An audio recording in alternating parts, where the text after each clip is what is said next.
Class 11 subject Nepali unit चाहिँ 10 कृष्ण लामा एक दिनको चाहिँ च्याप्टर 10 को सोल्युसन कृषि लामाको एक दिनको यो भिडियोलाई लाइक र यो च्यानलले सब्स्क्राइब गरेको छैन भने छिटोभन्दा छिटो गरेर राख्नु र आफ्नो साथै पनि यो च्यानललाई सब्स्क्राइब गरेर राख्नुलाई र हामीहरू यिनीहरूको पुरैको क्वेशनहरूको सोल्युसन स्टेप बाइ स्टेप है ल यहाँ आएर अब सोल्युसन है कृषि सिल्लामा है कृषि सिल्लामा चाहिँ एक दिनको रहेको छ है।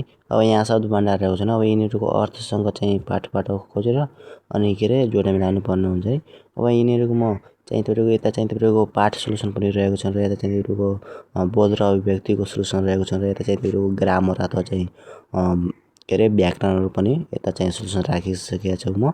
यो भिडियोलाई सुरुदेखि लिएर अन्तिमसम्म हेर्दै जानु होला भने तपाईँको व्याकरण पनि धेरै नै रहेको छ है। अब चाहिँ तपाईँको कस्तो कस्तो व्याकरण आउँछ भने चाहिँ तपाईँको धेरै 7-8 मार्कको चाहिँ आउने गरी चाहिँ सबै च्याप्टरहरूमा चाहिँ व्याकरण दिएको छ है सुरुदेखि लिएर अन्तिमसम्म है।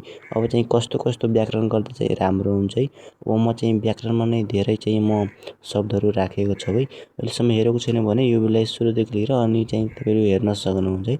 त्यसको लागि म चाहिँ भन्दै आएको छु चाहिँ तपाईँहरू यो भिडियोलाई सुरुदेखि लिएर अन्तिमसम्म हेर्दा चाहिँ राम्रो हुन्छ है। र चाहिँ तपाईँहरू यो भिडियोलाई सुरुदेखि अन्तिमसम्म हेर्नु होला है। र चाहिँ यहाँ चाहिँ तपाईँको यो चाहिँ तपाईँको जुन वाक्य छ न वाक्यलाई चाहिँ शब्द गरी चाहिँ तपाईँको के अरे भन्छ अरे चाहिँ तपाईँहरूलाई राम्रोसँगले नै गर्नुपर्ने हुन्छ वाक्यमा प्रयोग गर्नुपर्ने हुन्छ नि।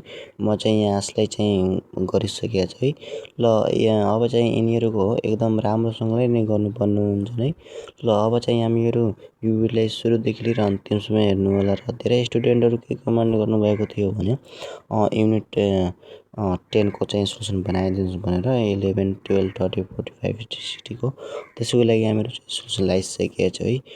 यहाँ चाहिँ तपाईँको कृषिलामा एक दिनको चाहिँ सब्जेक्टको जुन च्याप्टर 10 को सोल्युसन रहेको थियो भने म स्टेप बाइ स्टेप पुरै A to Z को सोल्युसन हालिसकेको छु।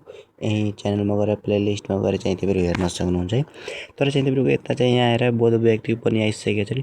अब यसपछि चाहिँ तपाईँको यता चाहिँ व्याकरणहरू छन् तिनीहरूको पनि सोल्युसन म लगाइसकेको छु।